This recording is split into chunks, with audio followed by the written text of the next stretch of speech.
ketika ada di genggaman tangan Jibril, cahaya itu dibawa akan diletakkan di tanah suci, mengeluarkan suara subhanallah walhamdulillah wala ilaha illallah wallahu akbar wala haula wala quwata illa billahil aliyyil azim.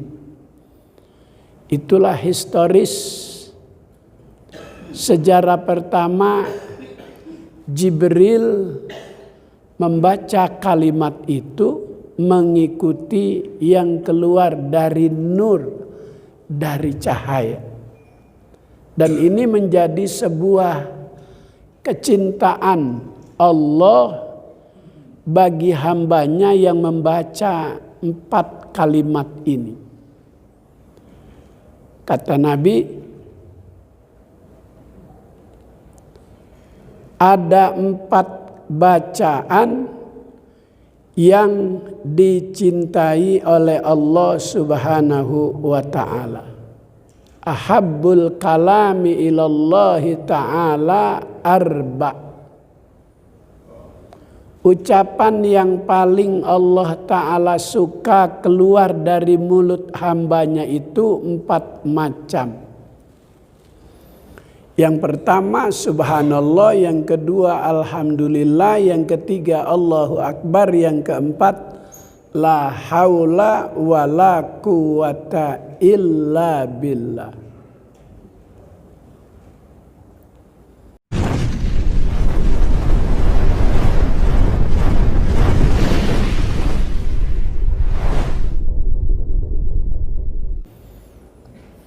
Assalamualaikum warahmatullahi wabarakatuh. Bismillahirrahmanirrahim. Alhamdulillah al-ghafuril wadud dzil karami wal jud. Salatu wassalamu ala sayyidina Muhammadin sahibil maqamil mahmud wal haudil mawrud wal liwa'il ma'kud wa ala alihi wa ashabihi ila yaumil khulud. Amma ba'du, subhanaka la ilma lana illa ma 'allamtana innaka antal alimul hakim. Rabbi shrah li sadri wa yassir li amri wahlul 'uqdatam min lisani yafqahu qawli. Yang terhormat Ketua Yayasan, Ketua Dewan Kemakmuran Masjid Al-Bakri, hadirin jamaah salat subuh yang insya Allah diberkahi Allah Subhanahu wa ta'ala. Alhamdulillah telah kita laksanakan kewajiban salat subuh. Mudah-mudahan seluruh rangkaian ibadah kita diterima oleh Allah Subhanahu wa ta'ala. Dilanjutkan dengan kewajiban yang kedua, thalabul ilmi. Mudah-mudahan Allah beri kita ilmu manfaat, taufik dan hidayat, ridha dan inayat, sehat dan afiat, membawa kita selamat dunia dan akhirat.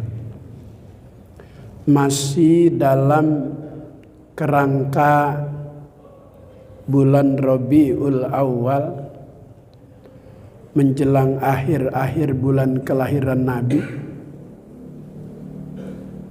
kita lepas dengan mengingat sejarah kelahiran manusia teragung, Nabi termulia, Rasul teristimewa. Dia dilahirkan dengan 3 proses. Yang pertama, kelahiran yang berupa nuriyah. Yang kedua, wada'iyah. Yang ketiga, zahiriyah. Pertama, lahir melalui cahaya, nur. Qabla ay yakhluqa Adama bi alfai'am.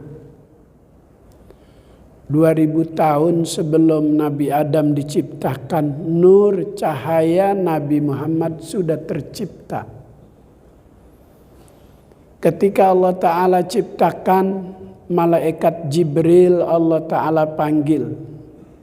Jibril, tolong kau letakkan cahaya ini, nur ini di dunia tanah yang paling suci. Dan nanti akan disebut manusia tanah suci. Ketika nur cahaya itu dibawa oleh malaikat Jibril, nur itu mengeluarkan cahaya, mengeluarkan suara, yang suara itu melahirkan kalimat-kalimat lafzul jalalah. Ketika ada di genggaman tangan Jibril, cahaya itu dibawa akan diletakkan di tanah suci, mengeluarkan suara subhanallah walhamdulillah wa la ilaha illallah wallahu akbar wa la haula wa la quwata illa billahil aliyyil azim. Itulah historis sejarah pertama Jibril membaca kalimat itu mengikuti yang keluar dari nur, dari cahaya. Dan ini menjadi sebuah kecintaan Allah bagi hambanya yang membaca 4 kalimat ini. Kata Nabi, ada 4 bacaan yang dicintai oleh Allah Subhanahu wa ta'ala. Ahabbul kalami ilallahi ta'ala arba. Ucapan yang paling Allah Ta'ala suka keluar dari mulut hambanya itu 4 macam. Yang pertama subhanallah, yang kedua alhamdulillah, yang ketiga Allahu Akbar, yang keempat la haula wa la quwata illa billah.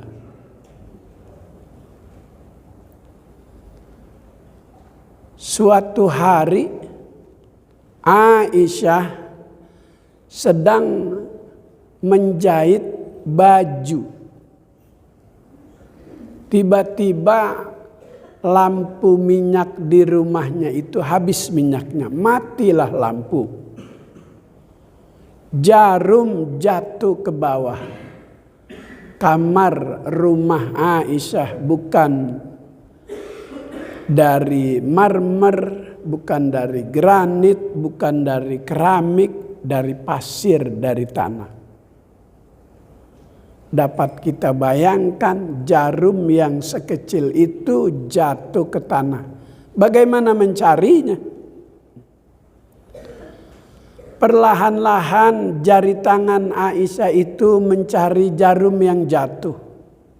Lama tidak terasa jarum itu nempel di jari tangannya.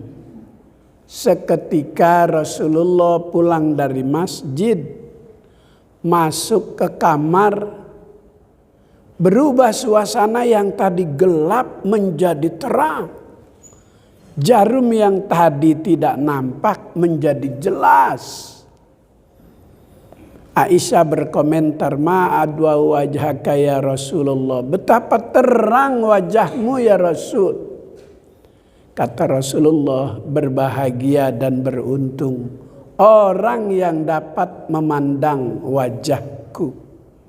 Wailun liman lam yarani yaumal qiyamah. Celaka orang yang tak dapat memandang wajahku nanti di hari kiamat.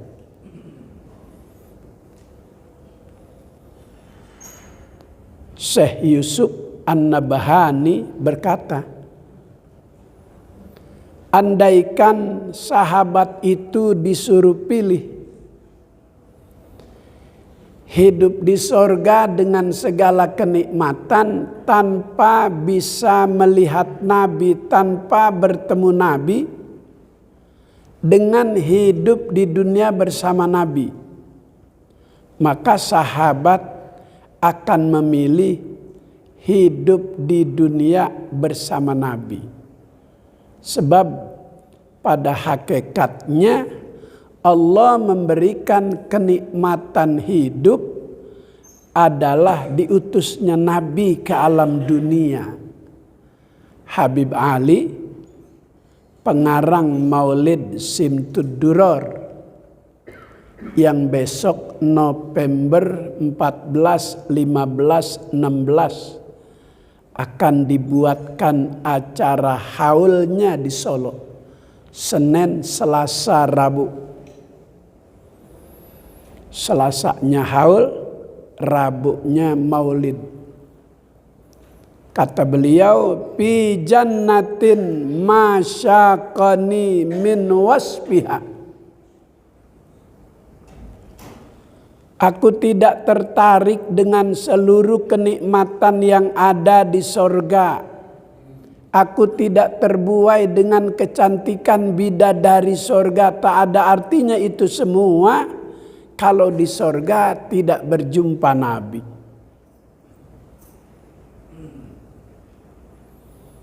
Kayak pengantin baru, kamarnya luar biasa indahnya, harum semerbak, tapi tidak ada mempelai wanitanya. Buat apa itu? Kamar yang begitu indah, harum yang semerbak, tapi tidak ada yang bisa menyempurnakan kenikmatan kamar tersebut. Begitu gambaran Habib Ali, pengarang Maulid Simtud Duror, yang kesemuanya jenis bacaan maulid itu berisikan tentang kelahiran, perjuangan, dakwah Nabi kita Muhammad sallallahu alaihi wasallam.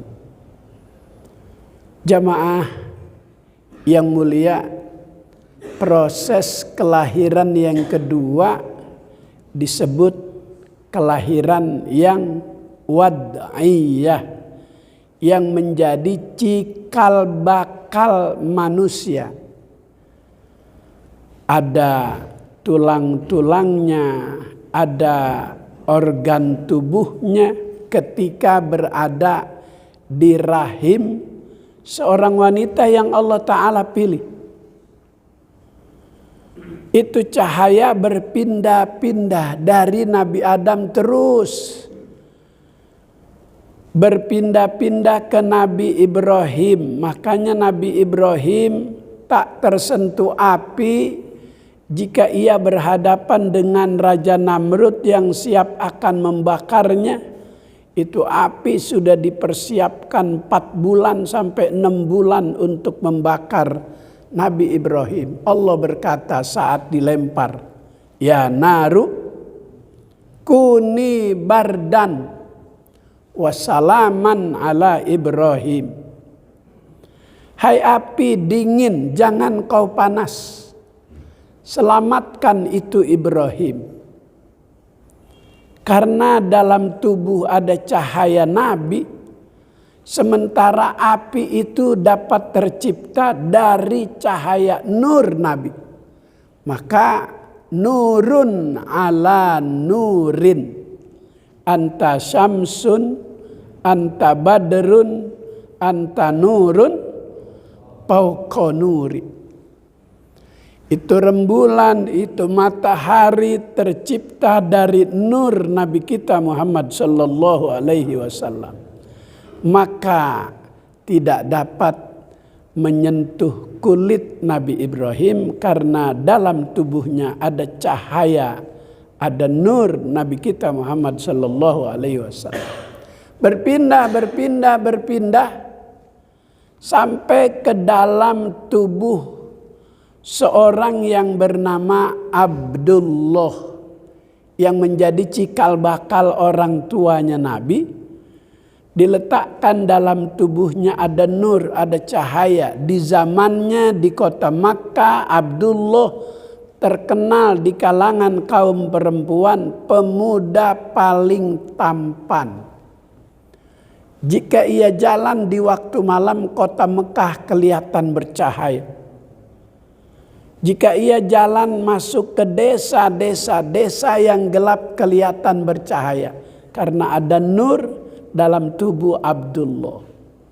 Dibagi dua, Allah pindahkan juga nur itu di dalam tubuh seorang wanita yang bernama Aminah.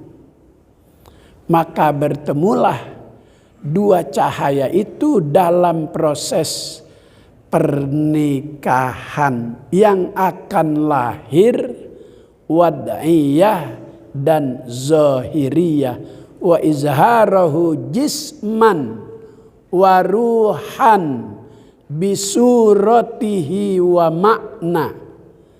Kelahiran yang ketiga itu berupa zahiriyah dengan ruh dan jasadnya, kesempurnaan manusia.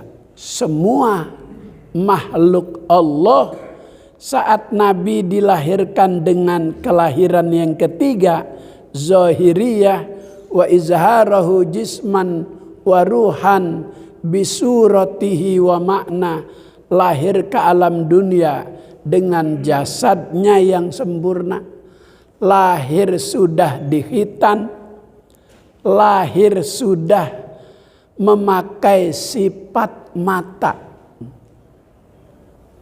Sifat mata itu kalau kita umroh, kalau kita haji, jamaah yang selalu menggunakan sifat mata dari Pakistan, dari Lebanon, itu disunnahkan menggunakan sifat mata karena Nabi lahir sudah memakai sifat mata. Siapa yang memakaikan itu?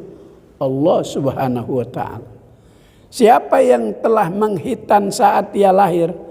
Allah Subhanahu wa ta'ala. Itulah kelahiran zahiriyah yang ketiga. Wa busyiratil makhluqat. Seluruh makhluk Allah di dunia bergembira. Wa qalatit tuyuru, burung-burung berkomentar, minta izin sama Allah, ya Rabb, beri aku kesempatan untuk bisa merawat dan membesarkan bayi Muhammad. Masya Allah. Kalau ta'irun satu ekor burung. Kalau tuyur semuanya burung. Ada komunitas burung-burung kecil seperti yang suka memakan buah padi. Burung apa tuh namanya? Iya, kalau di Betawi Bekasi itu burung yang suka makan padi namanya burung bondol, burung emprit. Emprit, bondol, dan manyar, 3 jenis burung, beda warna, sama pacotnya, mulutnya sama. Kok bisa sama? Apa yang bikin beda? Warna. Kalau manyar bulunya itu kuning dan coklat. Kalau emprit hitam dan coklat. Kalau bondol coklat metalik.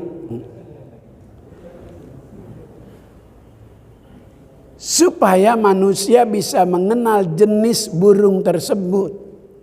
Siapa itu yang membedakan? Allah, Sang Pencipta. Begitu juga manusia. Mata sama 2, hidung lubang sama 2, telinga sama 2, tapi tak sama. Kalau Allah samain kita bingung. Mana Kiai Ma'ruf, mana Jokowi. Karena beda kita jadi kenal. Ini RI 1, ini RI 2, ini Ahmad, ini Muhammad, ini Abdul Jalil, ini Iskandar, ini bisa kita bedakan. Karena itu melalui penciptaannya Allah Ta'ala beda-bedakan kita. Wa qalatil wuhush, begitu juga binatang buas minta izin kepada Allah untuk bisa merawat dan membesarkan Nabi Muhammad. Wa busyiratil jinnu, begitu juga makhluk Allah yang bernama jin senang Nabi dilahirkan. Maka ada jin Islam. Jin yang apabila pengaruhnya masuk pada diri seorang manusia, karena manusia kosong dari ingatan-ingatan kepada Allah, jin Islam masuk untuk mengingatkannya. Jika ada orang pinter untuk mengeluarkan dengan bacaan-bacaan, jin Islam itu lebih pinter, lebih baik, lebih enak suara dalam membaca ayat-ayat kursi. Itu jin Islam bergembira juga saat Nabi dilahirkan secara zahiriyah. Kembali terdengar kalimat subhanallah walhamdulillah wala ilaha illallah wallahu akbar saat menyambut Nabi keluar dari rahim sang bundanya. Sampai saat ini kita umatnya berzikir tidak lepas dari lidah keluar subhanallah, alhamdulillah, wa la ilaha illallah, wallahu akbar. Dan itu yang manusia anggap remeh, pahalanya akan memenuhi timbangan kebaikan. Saat manusia dihisab, dihitung amal baik dan buruknya, ada yang 50-50. Malaikat tanya, ya Rabb, taruh di mana ini hambamu yang amal baik dan buruknya sama beratnya? Jibril, coba kau minta sama malaikat Raqib, barangkali ada amalan harian, amalan ringan yang tanpa wudhu boleh membacanya, boleh berzikir, barangkali ada hambaku ini. Lembaran hari berganti minggu, berganti bulan, berganti tahun, ternyata ada bacaan subhanallah, walhamdulillah, wala ilaha illallah, wallahu akbar. Dimasukkanlah itu pahala bacaan ke timbangan kebaikan, sehingga lebih berat timbangan amal kebaikan. Dibuka lagi lembaran, ada lagi bacaan sholawat. Ada pasal khusus tentang bacaan sholawat. Paslun fi samratis sholata alan nabi. Pasal ini menerangkan tentang buah dari bacaan sholawat kepada Nabi. Qila inna mra'atan kana laha waladun musrifun ala nafsihi. Dikatakan ada seorang wanita punya anak musrifun ala nafsihi, sulit untuk diatur, sulit diarahkan. Wa ummuhu ta'muruna bil ma'ruf wa tanhahu 'anil munkar. Sementara ibunya tak pernah bosan, tiap hari memberi nasihat, nak, kerjakanlah perintah Allah, jauhi yang dilarang oleh Allah. Ini anak tetap dalam pendiriannya, sulit untuk diatur, gak bisa diarahkan. Pamata min ghairi taubatin. Mendadak itu anak meninggal tanpa ada sakit lagi. Waktu itu belum ada COVID. Mati mendadak, belum ada COVID waktu itu. Fahazanat ummuhu, sedih sang ibu, sebandel-bandelnya anak di mata orang tua. Jika ia menghembuskan napas terakhir pasti ada rasa sedih, wajar, manusiawi. Yang tidak boleh itu berlebihan dalam bersedih dengan menyakiti tubuh, membenturkan ke dinding, menyobek baju, menarik-narik rambut, itu nangis yang menjadi masalah bagi yang sudah meninggal dunia. Falamma ra'athu fil manam, ketika sang ibu mimpi dalam tidur, itu anak di kuburannya, di barzahnya, wa huwa yu'adzibu, sedang disiksa oleh Allah. Maka bertambah sedih itu sang bunda melihat anaknya seperti itu. Hari berganti minggu, berganti bulan. Ketika sampai pada 100 hari, hari duka, kembali mimpi dalam tidur. Keluarga itu suka mimpi dengan anggota keluarga yang meninggal sampai 100 hari. Kadang di hari 40, kadang di hari 14, kadang di hari ke-7. Ini mimpi di hari ke-100. Ia melihat barzah anaknya itu fi hayatin hasanatin. Kalau kemarin mimpi pertama sedang disiksa, mimpi kedua barzahnya penuh dengan kebaikan-kebaikan seperti taman surga. Faqalat ummuhu, maka ibunya bertanya kepada anak, dari mana kau dapat martabat yang mulia ini? Sementara aku tahu persis siapa kamu dulu ketika hidup. Itu anak menjawab, marartu birajulin, suatu hari lewat seorang laki-laki fil maqabiri, di pemakaman. Dia membaca sholawat, kemudian dia hadiahkan pahala 1 kali sholawat itu untuk seluruh penghuni kubur. Faqasama thawabaha alaina, kemudian Allah bagi-bagi itu pahala sekali sholawat untuk seluruh penghuni kubur. Anna sholata ala nabi nurun fil qabri, sesungguhnya bacaan sholawat itu membuat suasana kuburan menjadi terang. Nah, maka di Rabiul Awal perbanyak bacaan sholawat kepada Nabi kita Muhammad sallallahu alaihi wasallam. Bagi keluarga yang sudah tiada menjadi cahaya, bagi kita yang masih ada rahmatun lil ahya, menjadi rahmat Allah bagi yang masih hidup. Wa takbirul lidzunub, menjadi penghapus dosa dan kesalahan.